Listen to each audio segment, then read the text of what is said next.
Full and uncut versions available on Patreon. Check in the description below. Greetings once again, Pokemaniacs. Duuz-Diz-Din back again with more of the Pokemon Adventures manga, where previously in the Diamond and Pearl and Platinum arc, well, technically it's Diamond and Pearl, Platinum comes later, but I'm just going with what's on the lid. After battling against Cyrus and kind of being taken for a ride, they were able to keep Cyrus from getting away with pictures of the mural at the Celestic Ruin, though Cyrus did commit some of it to memory. This had kind of shaken the relationship between Diamond and Pearl, but with a little bit of a comedy routine with the arrival of Fantina, things got back on track, with Fantina escorting them back to her gym in order for Platinum to finally have that gym battle. Fantina was a tough opponent, using some incredible tactics to gauge Platinum and her abilities and her understanding. But with a little help from Pearl and Diamond on the side,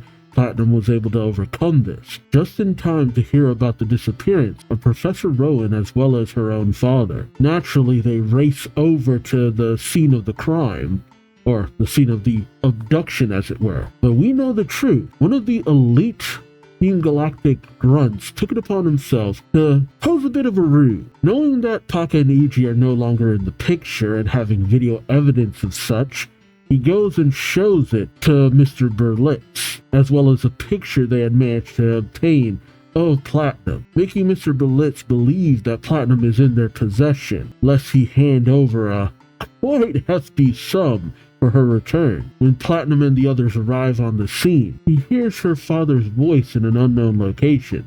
Those are some dang good ears. But oddly enough, it leads them to the Kanalov City gym and a showdown with Byron. Platinum believing that Byron was behind her father's disappearance, so she ends up in an unorthodox gym battle.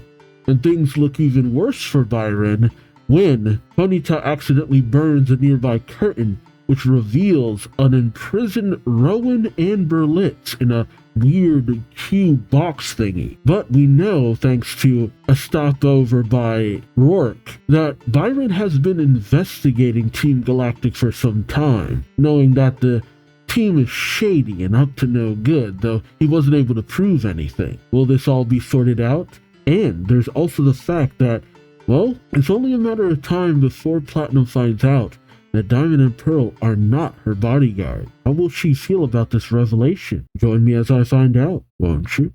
Alright, we're jumping into what should be Volume 34, but because of the English release, it is Volume 5. We got friggin' Dialga on the cover here, although now I'm starting to believe the cover's a little less because we had the Lake Guardians on the cover of last volume, and they never truly showed up. So who knows how involved Dialga and Palkia will actually be in the preceding volume. It's also still wild that we've kept our main team only having 2 Pokemon apiece. Altogether, it makes up 6 Pokemon, and they've lent Pokemon here and there between them. It's been an interesting dynamic, and a lot of trust between them all, which again also kind of weighs on the fact that there's this big secret being kept. Alright, chapter 38, Brash Bronzong, part 2. Alright, and immediately I see one of my favorite Pokemon in there, so I gotta bring him up. Of this generation, Infernape, just hanging out on the sidelines at the ready,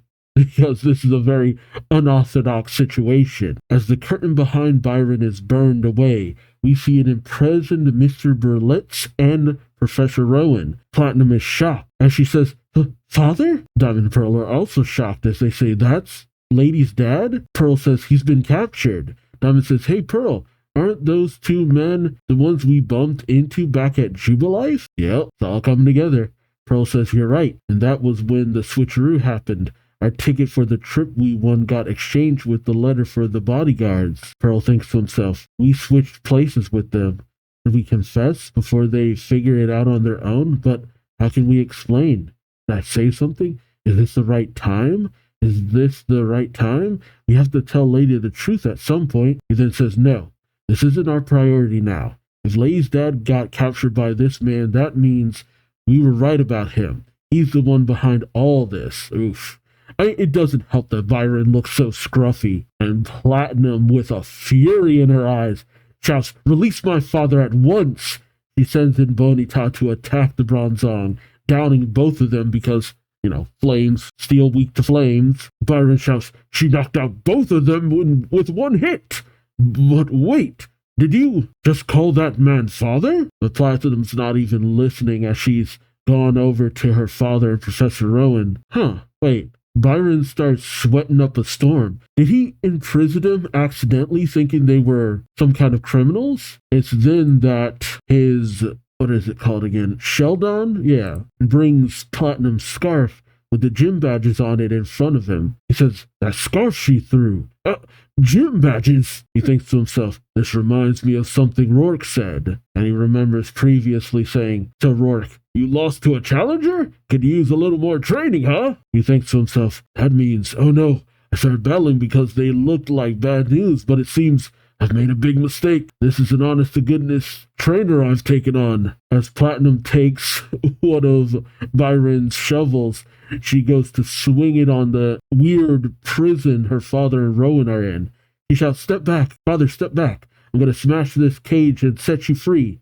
Byron says, "Wait, I'm still trying to figure out how to open that thing. There's no telling what might happen if you try to break it." Platinum says, "What do you mean you're trying to figure out how to open it? That's weird coming from the bad guy who just imprisoned them inside. It has all of their Pokemon surround Byron." Byron says, "You've got it all wrong. Bad guy." But no, Chatot repeats, "Bad guy." Byron thinks to himself, a fine mess I've gotten myself into now.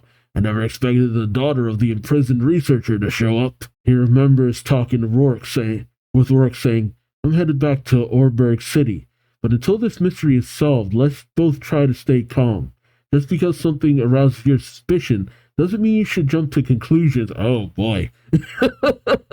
I gotta love the impulsiveness of Byron compared to the level-headed nature of his son. He remembers patting his son on the back saying, "Don't worry, Rourke." He thinks to himself, Rourke's gonna let me have it. He tells them, "Seeing you and your father calling out to each other, as father myself, I can tell you really are related. If you're Sir Berlitz's daughter, then I'm on your side." Platinum is shocked, and he goes rummaging around in his cloak, saying, "After what you just saw, you probably won't believe it, but look at this. I'm the holder of the Mind Badge." Pearl says, "Huh?" Diamond says, "You mean this place is a gym?" Byron says, "Yep, and I'm its gym leader. Kanalov City gym leader, Byron. Sorry for shooting first and asking questions later. Sheesh, you should have shown me the badges on her scarf sooner. We could have avoided this whole misunderstanding." But Sheldon just kind of dismisses him and walks away, only to trip on Platinum's scarf, face planting, and Diamond helps the little thing up. Oh, that's cute. Byron picks up the scarf, saying, "It's an independent little Pokemon, so I let it wander free outside his Pokeball, but sometimes it's a real headache." He pins the badge to Platinum's scarf. I mean, yeah, she did technically earn it. Very matter-of-factly. This is technically one of the weird situations when I talk about some of the other gym leaders we've seen, where they just kind of steamroll through the gym leaders, but I don't really mind it in this situation, because let's face it, Byron, he's never struck me as someone for strategy. He's just raw power. Platinum is at a loss, saying, "Are you telling the truth? If you are, how do you explain what's going on here? Why would a gym leader hold my father and Professor Rowan captive?" Byron says, "Give me a chance to fill you in. About 6 months ago, a suspicious organization came to Kanalov City. As the city's gym leader, I kept an eye on them. To learn more, I gave my son a call. My son Rourke, the gym leader of Orberg City. You battled him." Diamond and Pearl say, Oh, and we see, I guess, the moment after he talked with Rourke after Rourke was defeated by Platinum. He says, "The organization kept a low profile, so Rourke returned to Orberg, but I never let my guard down. Then a couple of days ago, I happened upon a shocking sight. It's the elite Team Galactic grunt talking with Mr. Berlitz, saying, 'Well done, Mr. Berlitz. We have confirmed that the funds we requested were successfully transferred. With your financial support, we'll be able to complete our galactic bomb. He's just saying that out in the open. God damn. Your assets will be used to birth a new galaxy. You should be honored. But Mr. Burletts grabs him by the shoulder, saying, I care nothing for that. Now that you've got your ransom, release my daughter at once. The grunt says, come now. There's no need for any unpleasantness. Byron listens to this and then rushes in saying, what's going on here? I'm the gym leader of Canalon City. I won't permit extortion in my town. Who are you? The grunt turns away saying, I don't answer to you. Byron says, what? And to Rowan saying, hey, what's taking you so long, Burletts? Did you pick up at that thing you forgot? Huh? Burletts calls to Professor Rowan, and the grunt turns away saying, too many witnesses. I'll have to keep you quiet for a while. As his Star Raptor carries him off in the air, the grunt drops a strange cube and explodes, with Byron diving out of the way and leaving Rowan and Burletts imprisoned. Byron says, when I woke up, that stranger was gone, and these two were trapped in that cage. Couldn't leave them like that. So I brought the cage to the gym, and I've been trying to free them ever since. But the more I investigate their prison, the more mystifying it becomes. We can see each other, but I can't hear them. Diamond says, that's funny, because Lady heard her father's voice coming from here. Platinum says, yes, I'm positive I heard his voice. And now that I'm closer, I can hear it again, ever so faintly. Pearl says, that's right. Byron says, does that mean the cage is weakening over time?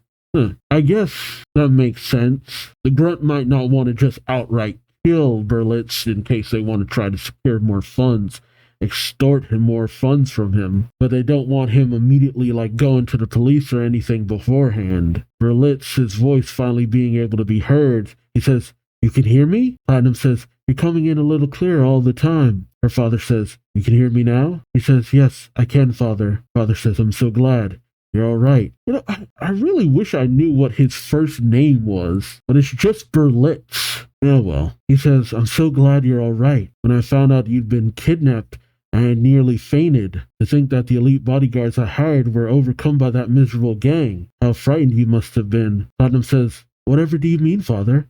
I was never kidnapped or frightened. The bodyguards you sent have protected me every step of my journey. They're very well trained, completely reliable, and they've rescued me from plenty of scrapes. And you can see Diamond and Pearl in the background just silently freaking out, just heart rate increasing. Those faces tell you a million words. Burlett says, looks at Rowan and then says, I'm confused. It seems I'm the one who doesn't understand. Where are your two bodyguards? And where are those two boys with you? And then Pearl, using the worst time, shouts, Lady, please listen to us. We're not really real bodyguards. Platinum turns saying, pardon? Pearl says, we haven't undergone any special training or anything. We're just kids. Please hear us out. That weird gang swallowed up your real bodyguards with a laser beam they shone on them back in Vilestone.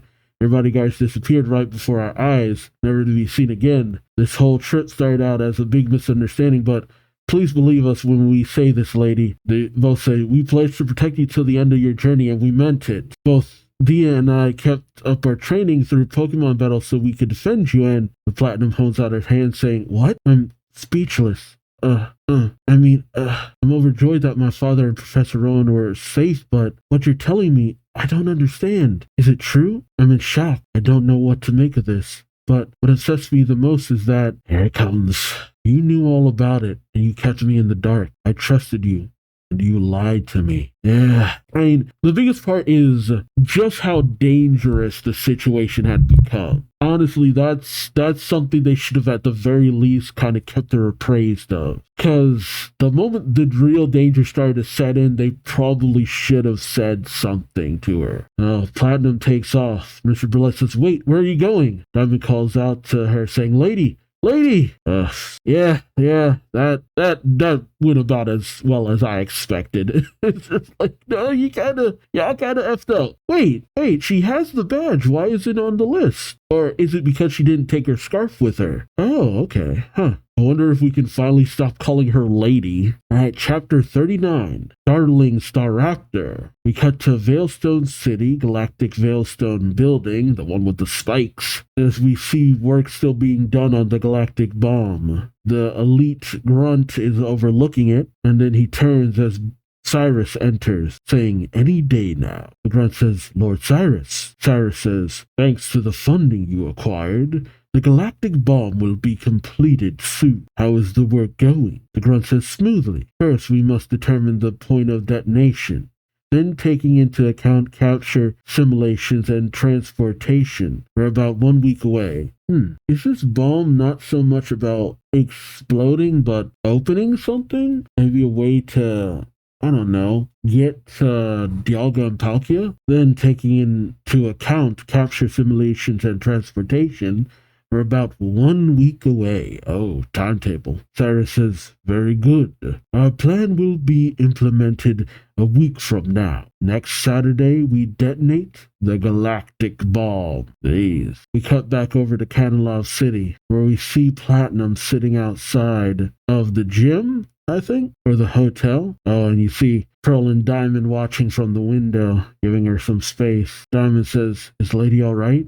She's been like that for 8 hours now. Jeez, it's been that long." She's in shock. Well, Pearl says she's in shock. It's understandable. He doesn't want to be around us right now. Diamond says, "Yeah, but with her father stuck in that cage, can't leave the gym either. We should at least try to comfort." Pearl puts a hand on his shoulder saying, "Don't, Dia. We're the ones who hurt her. We can't help her now. There's nothing we can do." Diamond is taken aback, but Pearl says, "Plus, Byron's going to talk to her." Byron walks outside to Platinum saying, "You're not doing yourself any good. Come back into the gym." Platinum says, My father and Professor Rowan, they haven't said anything, have they, about the rest of my trip?" Byron says, "Actually, they've decided to cut your journey short because they believe it's too dangerous. The man who trapped your father in that cage said he was from Team Galactic. He lied to your father, claiming they'd capture you so he could extort a ransom from him. They're an unscrupulous bunch. No parent would allow their child to travel alone with evil people like that lurking around. You can finish your journey later, but this matter has been resolved. But next time, you'll be escorted by real bodyguards." Those were his very words. "As soon as your father and Professor Rowan get out of that cage, you'll be returned to Sandgem Town." Platinum says, "Along with Pearl and Diamond?" Byron says, "No. Fortunately, this is where you three part ways. They'll be going back to their own homes. But it's late now. If you don't want to return to the gym, we have accommodations where you can spend the night." Oh, okay. Well, she doesn't even get to stay in a ritzy hotel. Not that that's high on her mind at the moment. Never really seen the outfit like that, because usually we'd have Dawn with the little vest on, but I've never really seen it without the scarf, the hat, and the vest before.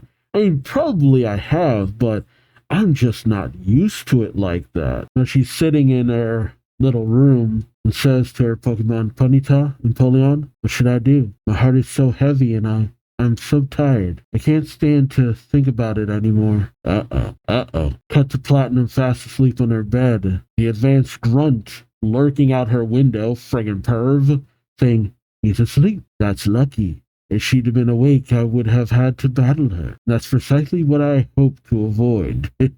"Thanks to you, the galactic bomb is complete." He walks through her window saying, "I came here tonight to release your father, but I wanted to take the opportunity to see his daughter. I'll release your father and Professor now, but the cage would have weakened over time and opened anyway on its own. We only planned to imprison them until the galactic bomb was complete. No need for anyone to suffer unnecessarily." That is an interesting way of looking at things. He presses a button on the device, and we see the cage Rowan and Berlitz were in dissipate. How long were they in prison? God, they must be hungry and really need to go to the bathroom. But why even bother with this? Why bother to come and see her? He says, "I'll tell you one thing, though, since you can't hear me anyway. We're going to use the galactic bomb to capture the 3 legendary Pokemon of Sinnoh: Mesprit, Uxie, and Azem. We'll detonate the bomb in the lakes to dry them up. Our plan goes into action in 1 week.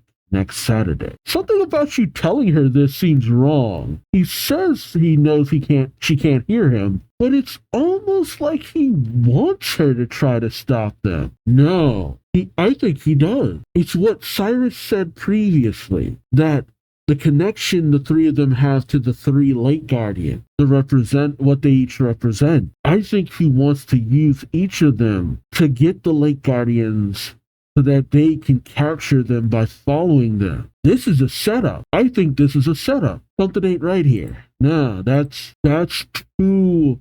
No, I don't believe it. If it truly ends up being this that causes them to go and seek out the Lake Guardians, something ain't right here. We have Platinum having a dream about her running off with Diamond and Pearl and her Pokemon. But suddenly there's an explosion behind her. Oh Jesus! Oh my God! You see something reaching out for the Lake Guardians, and Platinum watching as Diamond and Pearl are, honestly eradicated, like dying in some kind of explosion. Platinum is jolted awake. It's the morning. He takes a moment, then walks over to the desk in her room. He writes down something. Meanwhile, outside the gym, Diamond and Pearl are meeting with Byron, the professor, and Mr. Burlett. Pearl says, "Well, Byron, we're going now. Lady's father, Professor Rowan, we're sorry for everything." Byron says, "You sure you want to leave without telling her goodbye?" Diamond says, "Well," Pearl stops him, saying, "Yes, if she sees us, it'll only upset her more. Just give her our regards." He says, "Be strong, dear. Last night we told them about those weird guys in Veilstone. Strange man who trespassed on the ruins in Celestic Town. How he took photos of the ruins mural. We told them everything we know. We've done our duty. If we get any more involved, we'll only be meddling. This is none of our business. Lady is going home now. She'll be safe in her mansion. You don't have to worry about her safety anymore." Diamond then tries to say, "But Pearl." Pearl says, "I know what you're going to say, dear. It hurts me too. But this pain is what we get for hurting Lady in the first place." Diamond is at a loss for words as Pearl says, "She called us liars, remember? She was right. These two, we have to return them. They don't belong to us." He takes off his Pokétech and hands over the Pokédex. Pearl then calls out to Diamond to do the same, and they do that, handing it over to Rowan and Burlett, saying, "Here, we're giving them back." And suddenly their Pokédex starts beeping up a storm, which can only mean one thing as they turn, seeing Platinum. They say, "Lady." Platinum says, "Father, Professor Rowan, I heard what you said. Diamond, Pearl, I heard you too. But you haven't heard from the person this matter concerns the most. And that person is me. As far as what I think, not good with words, so I wrote down my thought. I'll read them aloud now." He pulls out a piece of paper. She reads it, saying, "Yesterday I fled from all of you. I couldn't handle the truth you revealed to me, and I spent the night unsure of who or what to believe. But after thinking over everything we've been through on our trip together, I came to the conclusion that I enjoyed it. I honestly had a lot of fun. I got to experience many things firsthand that I'd only read about before. And the only reason I got to have all those experiences was because you gave your all to protect me from danger. Pearl, Diamond, I called you liars, but looking back I realized I'm a liar too." Diamond and Pearl look at each other. She continues saying, "Back in the hotel in Jubilife City, I told you I wasn't laughing even though I was. That was a lie. In the coal mines of Orberg, I told you I wasn't digging for coal even though I was. That was also a lie. Then the card test in Hartholm, I said I was withdrawing on account of sabotage, but in a way that was a lie. At the old chateau, I told you I wasn't laughing at your pun even though I was. That was a lie too. On the cycling road, I said I could ride a bike even though I couldn't. That was an obvious lie. In Veilstone City, when I lost my Pokédex, I knew I'd left it in the game corner, but I hid that from you. That was an outright lie. Back at Mr. Backlot's mansion, I was so positive it was at a hotel I barged in without checking first, but refused to admit it. That was undoubtedly a lie. During our 25 days together, 25 days, I've lied plenty of times to you. I was too embarrassed to be honest and tell you the truth. I'm sorry, I won't lie anymore. I'm going to tell you the truth from now on. I'm going to tell you how I really feel. I want to go on traveling with you two. I can't think of anybody braver or better equipped to face the dangers of Sinnoh, much to the shock of Diamond and Pearl. He says, "To my two knights, sincerely, Platinum Berlitz." He then says, "Father, Professor, Byron, I'm continuing my journey. to crush evil, to protect the 3 legendary Pokemon, whose lakes are going to be bombed by Team Galactic in 1 week. That's final. Yeah, she clearly heard him. I feel like he was trying to plant something subconscious in her mind. But man, that kind of got me. That was good. And I'm kind of glad we resolved that as quickly as possible, even if it is the machinations of Team Galactic, and it made her realize that she doesn't want to lose these two, because despite everything, they've done a lot for her, and she appreciates that. They went above and beyond in a way that who knows if the bodyguards ever would have. And again, that probably means a lot to her. I also have to bring this up. In the comments of the last video, someone had mentioned to me that there's a relevance to the fact that they have not used their Poketech at all. No Pokegear, no Poketech. They've used nothing in terms of communication, which apparently there was a reason behind that in the games too. Because it's weird. You can contact people. As soon as the gold and silver, you can contact people very easily. And yet, it hasn't been present at all in this game. That's weird. The Pokegear was specifically for contacting people. It was one of the earliest versions of a cell phone. And the Poketech is a freaking smartwatch, essentially. Like, all this kind of technology that was around before it was solidly around in IRL. Well, maybe not smart. I don't know if smartwatches were. Let's see, 2010s? Nah, I don't think smartwatches were a thing. I stand corrected. Smartwatches were created in the year 2000. Well, 1998, but they were more commonly available in 2000. My God, technology was a lot further along than I had thought. But yeah. I am jonesing to find out, because maybe it has happened, but I don't remember them regularly using their Poketech at any point. Then again, I don't really remember it in the anime, but I never really watched too much of the anime either. And something ain't right here. Alright, Chapter 40. Hurrah for Rapidash. Does Ponyta finally evolve? That'd be kind of cool. Platinum says, I pledge that the 3 of us will protect the legendary Pokemon from Team Galactic, which plans to bomb their lakes from just 1 week from now. Myself, Platinum, Berlitz, Diamond, and Pearl. Rowan says, Avolda! Mr. Berlitz says, Platinum! Whoa! Oh, suddenly, because of what happened, they end up falling to their knees. Byron turns saying, Are you okay? Rowan says, this week after being cooped up in that cage for so long. Mr. Berlitz says, Platinum, think of what you're saying. I cannot condone this. It's too dangerous. Oh, Jesus. It just happens right there. Platinum hops on her ponytail, shaking her head, saying, Please don't forbid me to go. I simply cannot obey you. Not under the circumstances, even though you're my father. As Ponyta just evolves into Rapidash. Then again, it did just defeat 2 high-level Bronzong. Yeah, no, it makes sense that it would evolve after all that. God damn. Literally seeing her growth right with his own eyes. The power of disobedience! Platinum says, Last night somebody revealed Team Galactic's plan to me. She quotes the grunt saying, We'll detonate the bomb in the lake suite to drive them up. To capture Meat-Spirit, Uxine, and Azelf. Our plan goes into action in 1 week. They might be the ones who tricked you out of your money, Father. Team Galactic. Berlitz is shocked. As Platinum says, we can't let such a terrible thing happen.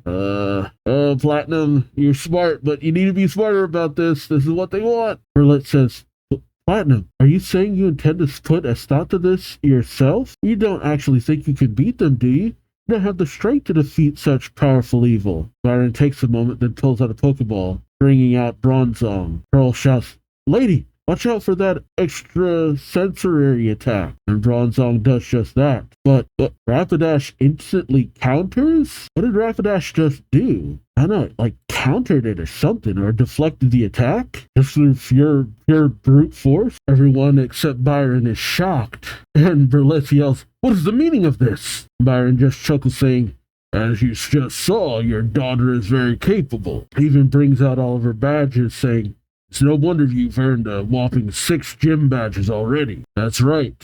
When you add my badge, the Mind badge, you'll have a total of 6. I counted the spirited battle you waged with me yesterday as a bona fide gym battle. Berlitz shouts, Byron, you. He hands over her scarf, saying, That's right. I support this young lady's decision. She should go. Berlet shouts, but my daughter fighting a criminal organization. This is a matter for the police. Byron says, Mr. Berlitz, don't you understand why I didn't go to the police in the first place when I saw you trapped in that cage? Why I took you to my gym instead? It's because this enemy is too powerful. In a situation this serious, we can't rely on the police investigative powers. Unless, of course, we're talking about the international police. Oh, is that Looker? What game does Looker appear in? Well, this is a bunch of BS. But then again, usually the gym leaders are put in charge of tackling stuff like this. But I feel like this is a get all gym leaders on deck kind of situation. Byron says, either way, it's more than impressive that she acquired 6 gym badges in a mere 25 days. In other regions, the record stands at 8 badges in 80 days. She's catching up fast. Oh, was that Sapphire's record? Shoot, let's be honest, Sapphire only took that long because of the whole situation with, the region burning and sinking all at the same time. She probably could have done it. Didn't they lose like a month? Could have done it in 50 days, like 2 months. Not to mention, how long did it take Red to get his... No, he went a different way. Silver was the closest thing, and the way he did things was different too. And Sapphire was the first one to really be after the badges in a proper fashion. So yeah, okay. Interesting. Platinum listens intently as Byron says, and another thing, listening to her speak her mind reminded me of my own son, Rourke. Told me he was determined to become a gym leader. Children grow up faster than their parents expect. Happens in a flash. It's actually kind of beautiful. Rowan says, indeed. Given how resolute and capable Platinum is, I think we can rely on her to at least scout out the situation, which... got a low child endangerment. Berlitz turns, saying, Professor Rowan. But then he turns back to his daughter and sees that determined look in her eyes, which says, I'm going to do this whether you want me to or not. He pauses and says, no change in your mind, is there? Platinum says, no. Berlitz says, well, I'll be. Platinum, today's the first time I've seen you offer someone a genuine apology. As a Bronzong helps him to his feet, he says, Diamond and Pearl, is it? Pearl says, yes, sir. Berlitz hands over their scarves to their shock, and he says, I'd like to give you something before we part. You took these off when you came to the gym yesterday. Red and green scarves. He remembers his talk with Sebastian saying, so Sebastian, please be sure to tell Platinum she can identify her 2 bodyguards by the red and green scarves they're wearing. Sebastian says, yes, sir. Mr. Berlet says, what a coincidence that you are wearing the same colors. It's because of these scarves that my daughter mistook you for her bodyguards. But now I'm thankful.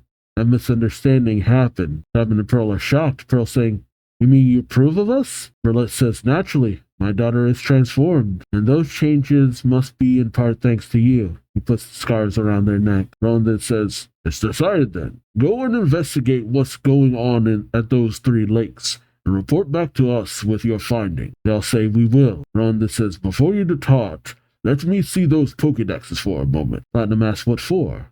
Rowan says, an update. I've added 2 new functions. First, this one, which allows you to see alternate form. Now it displays the different genders and such. Oh, the different genders of Pokemon. Interesting. Yeah, okay, so it started becoming a thing in this generation. And then says, second, this feature allows you to record data on species from other regions, not found within the Sinnoh Pokédex.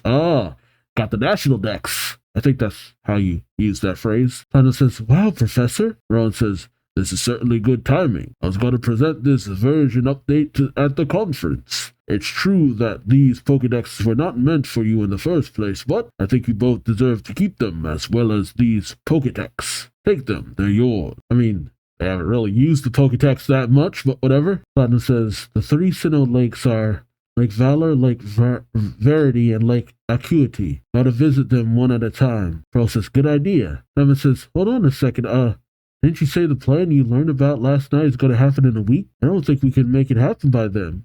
We don't have enough time to go to all 3 lakes. Pearl freaks out saying, he is right. We have a time crunch. Cat repeats, time crunch. As Pearl starts running around in a circle, Diamond says, how many galactic bombs do you think there are? Platinum says, well, considering all the money they took from my father and the number of lakes, I'm guessing they made 3. Pearl says, that's even worse.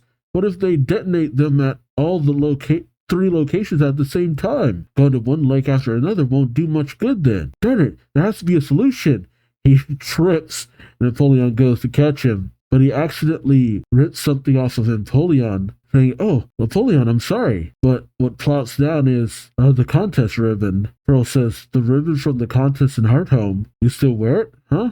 You sure gave it your all back there. I wonder how the president of the Pokemon fan club is doing." It was kind of odd, but he said some smart things. He remembers the Pokemon fan club president's words. "You don't have much time, though.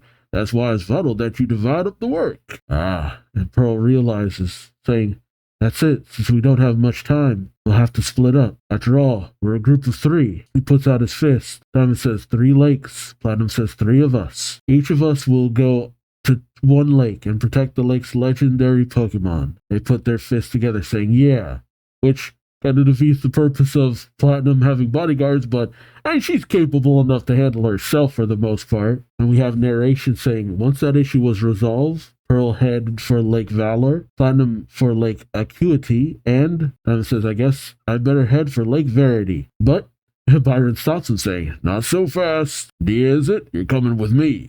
He drags Diamond away, who says, "Huh? What?" And he's taken to the SS Sinnoh. Gotta have a boat in there at some point. Diamond says, "A ship?" Byron says, "We ship out first thing tomorrow morning. I've already arranged for a guide to meet you at your destination for special training." "Oh." Diamond says, "Huh?" Byron says, "I've been watching you since yesterday, and you perplex me, Dia. I've watched her battle. I can tell the young lady is quite powerful. And judging by the Pokemon who accompany Pearl, I can guess which effective attacks he has at his command. But you don't seem to have any battle chops." "Oh. On the other hand, I've tried everything with that Sheldon, and I never warmed up to me, but now look at it, after only 1 day with you." And Sheldon's just nuzzling against Diamond's leg. He pets Diamond on the head, saying, "That's when it hit me. Before you go to the lake, I'm gonna give you an overhaul. Show this letter of introduction to the captain of the ship. That's all you need to be on your way." Diamond says, "But what about the Sheldon?" Byron says, "What do you think? Take good care of it for me." Diamond says, "Oh, I will. Now you need a name." Pick up in a hotel room on Route 204. Pearl waking up early in the morning, saying, "Morning, Chimler." He walks downstairs of the hotel he's in and sits down, saying, "I'm always the first one waiting in the hotel. Oh, this feels lonely. I like them being a team, and now that they're apart, it's just like, oof, I don't like them being apart." I don't like them being apart. It's that moment with Andy in Toy Story. It's just like, never separate them. It's like, I feel something in my heart now that they're apart, and I don't like it. I don't like this feeling. Pearl says, eventually Lady shows up, and finally Dia. My Pokedex beeps to alert me they're coming. We start the day together by turning off the beeping. It's usually so annoying, but today it hasn't made a peep. All that noise used to drive me crazy. Tears fall on his Pokedex as Pearl wipes them away. Aw, don't show me that. Don't show me this. Don't you show me this. Oh no, you gotta do this with all of them, aren't you? Route 211, Platinum wakes up in a very swanky bed, saying good morning, Rapidash and Polion. As she makes her way down to the lobby, she says, and sits down, she says, Pearl's usually the first one up and already waiting in the hotel lobby by the time I get down. He scolds me for being late. Then Diamond finally shows up, rubbing the sleep from his eyes. My Pokedex beeps to alert me, and we start our day together by turning off the beeping. It beeps each and every day, but today it won't. Oh, damn, this you ain't playing fair, man. You can't do this to me back to back, man. Those Pokedex beeps incessantly. How odd, just because it's not making a peep now. The silence makes me feel. Tears fall upon her Pokédex. We cut to aboard the SS Sinnoh. Diamond wakes up yawning, saying, "Morning, True, Lax, and Dawn." He makes his way to the deck of the ship, saying, "By the time I wake up, Pearl and Lady are already waiting in the lobby for me. When I get near them, my Pokédex starts to beep. We start our day together by turning them off the beeping. My Pokédex used to beep like clockwork every morning, but I won't be doing that today. That's weird. Just because I don't hear that familiar sound, I feel so." And without restraint, Diamond begins to cry. And honestly speaking, I think this is the first time any of them have truly, in any capacity, been alone. Diamond and Pearl always had each other. Platinum, at the very least, had her servants. But in this moment, that loneliness is crushing. They all say, starting today, we're on our own.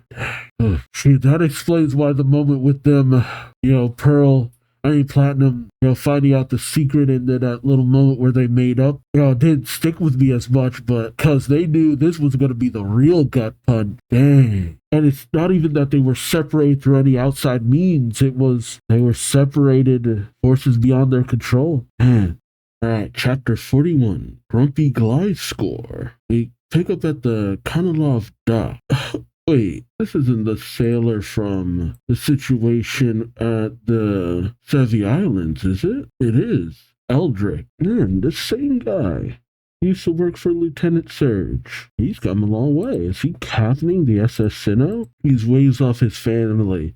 His son saying, bye, Daddy, have a good day at work. Eldrick says, sure thing. See you soon, kiddo. I'm going on the boat. I'm a man of the sea. And starting the day, I'm the captain, says hard to starboard, as he calls out from the, microphone.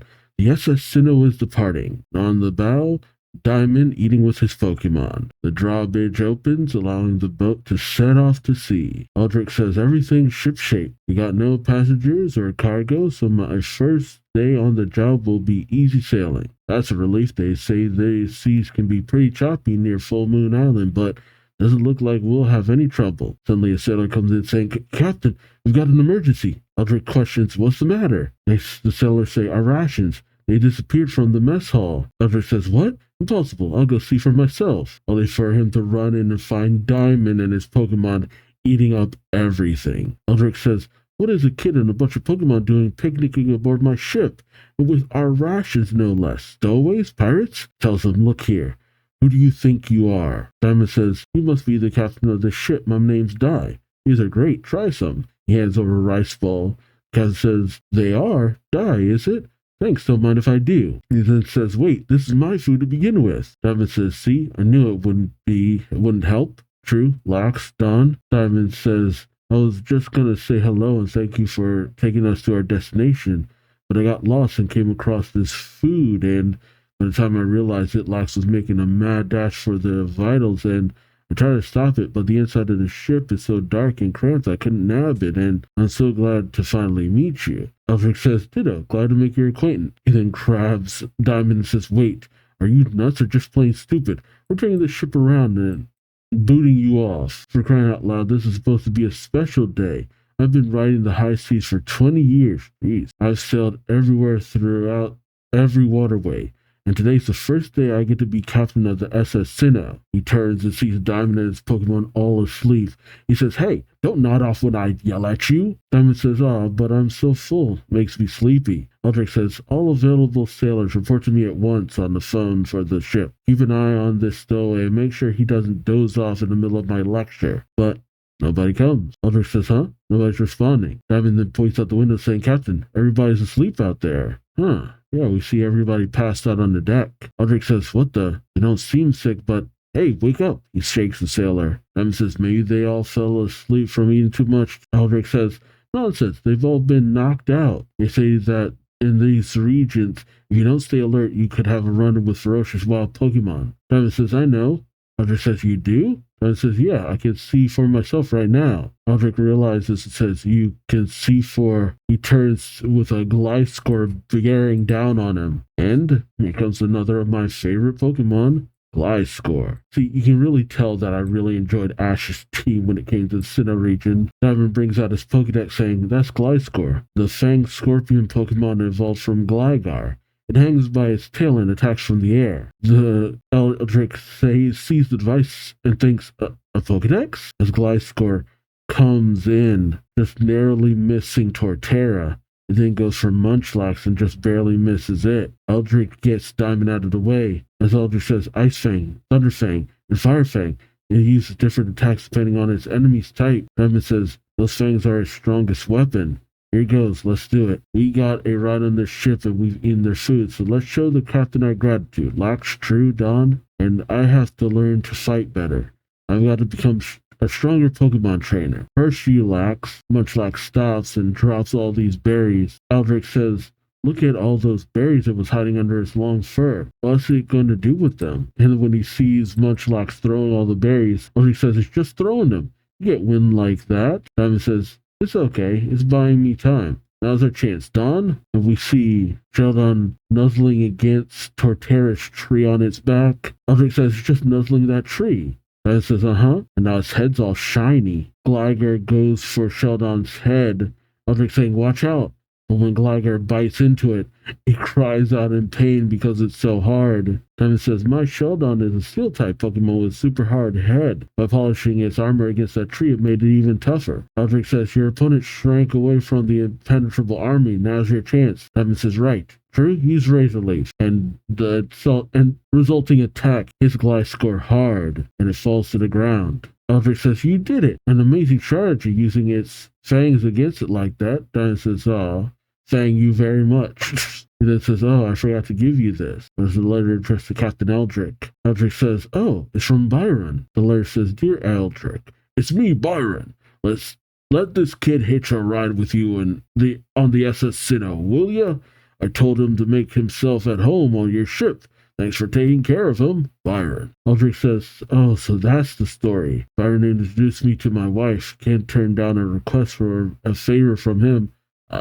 True enough. Eldrick says, "So, very well. It seems everything is shipshape. However, what is it this time?" Diamond screams. And when Eldrick sees what Diamond's screaming about, he says, "Oh no, I was distracted by the battle with the Gliscor that I forgot to steer the ship," as they're hurtling towards a nearby rock. Diamond shouts, "We're gonna crash." Oh, someone pulls up beside the SS Sinnoh and tells their Pokemon to use Flash Cannon, and it destroys the rock in the path, raining down water on top of Eldrick and Diamond. Diamond says, "Somebody blew that rock to pieces with a Pokemon attack." Eldrick says, "We're saved."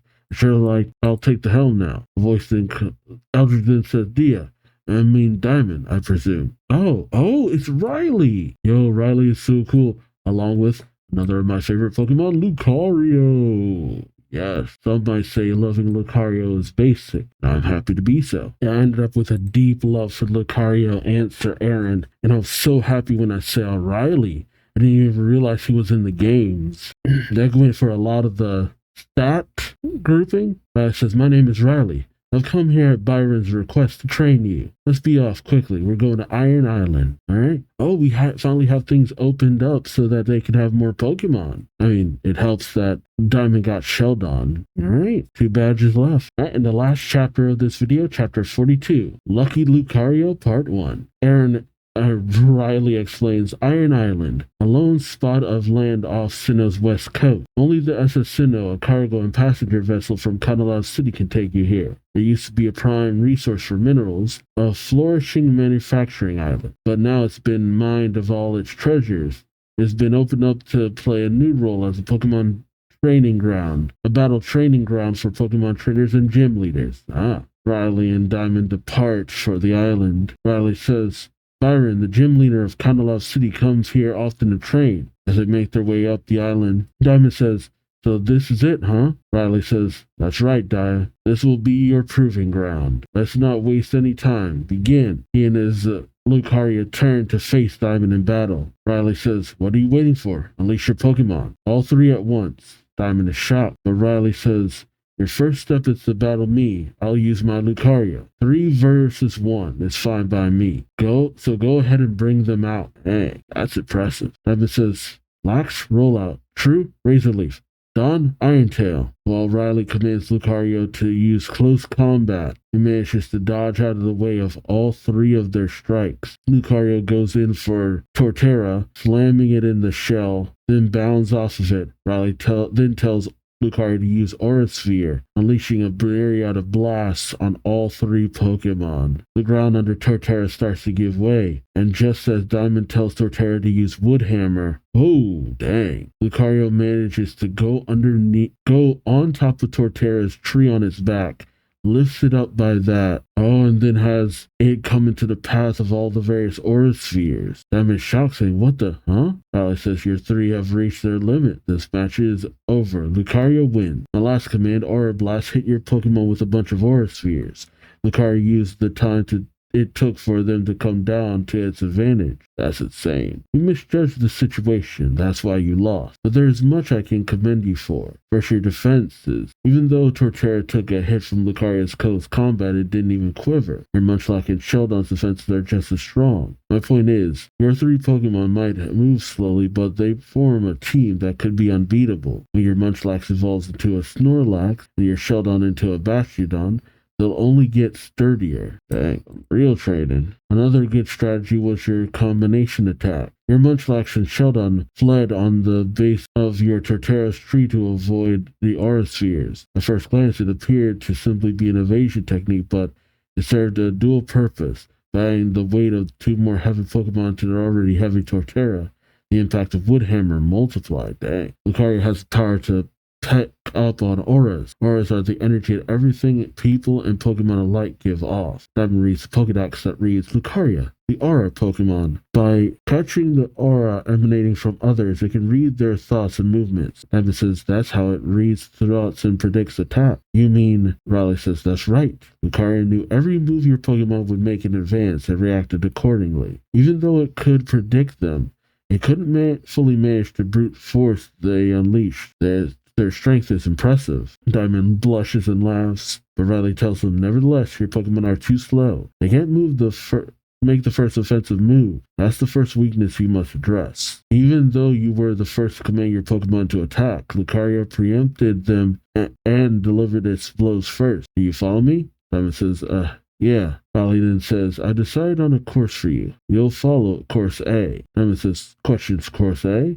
Riley says, "Come with me," as they make their way up the stairs to a nearby cave. Riley says, "Go on in." And as Diamond enters, we see several barrels and crates. And goes, "Whoa." Riley says, "There are 3 subterranean levels. Descend the stairs to the right, continue straight ahead, then go down another set of stairs on the right to reach the lowest level. And that's course A. Once you've reached the end, return here. This is step 2 on your special training. Make 5 circuits through course A."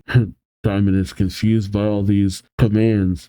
Riley says, "I'll accompany you on the first round. You'll be on your own for the rest. Along the way, you'll come face to face with a number of wild Pokemon. You're tasked to determine the best way to take them on, with an eye to compensating for your team's battle weaknesses." Diamond says, "Got it." Oh, several Zubat, Geodude, and Graveler come out the woodworks, peeking in. As Riley says, "The subterranean levels are crawling with wild Pokemon. You never know when they'll appear or from what direction." Dang, kind of a dangerous place. Wandering into the wrong neighborhood. Oh, but then a Steelix goes into attack. Diamond calls out for Sheldon, and Sheldon blocks Steelix's attack with his head. Riley watches it from the sideline and thinks, "Didn't have time to evade its attack, so it just blocked it?" Steelix then tries to go in with his tail. Diamond sees this and says, "Watch out, Lax is coming for you too." Munchlax manages to grab the tail. As Riley says, he's using Sheldon and Munchlax in a combination grapple to find an opening for his Torterra to attack. Diamond says, "True. Let's see." Riley then thinks for a second and then says, "When?" Diamond questions, "Huh?" Riley says, "The 3 Sinnoh region lakes. The legendary Pokemon who stabilize emotion and dwells in Lake Verity. The day when Team Galactic goes after the legendary Pokemon. When is it?" Diamond is taken aback by this question as Riley says, "That's what you're training for, right? To prevent that calamity? To protect the legendary Pokemon?" "Next Saturday." Diamond says, "Next Saturday. That's what they said." Riley says, "I see. So factoring in the time it'll take you to reach Lake Verity, your time limit is 3 days. It's not very long. You'll have to go all out with your training." Dang, that's where we end the chapter and this video. Man, I'm trying not to show how a bit taken aback I am by it, but having them traveling solo like this is really throwing me. The moment when Platinum found out about Diamond and Pearl, that was good. But this separation, they're making me feel it. It does not feel right that they're separated. Not to mention, I know this feels like a trap. That grunt wanted her to go out and find the Lake Guardian. And once they do, Team Galactic will Spookmon gather them all up. The right thing to want to do, but y'all are getting played and hard. But what can you do? We'll just have to see if the special training pulls off for us, specifically Diamond, and getting called out the way he was. I wonder if Diamond's got it in him. This is as good a time as any to find out, so let me know your thoughts in the comment section below. Like, comment, subscribe if you enjoyed the ride. Thank you so much for watching. And until next time, I've been Duuz-Diz-Din, and I hope to see you later. Till then, take care. Bye-bye.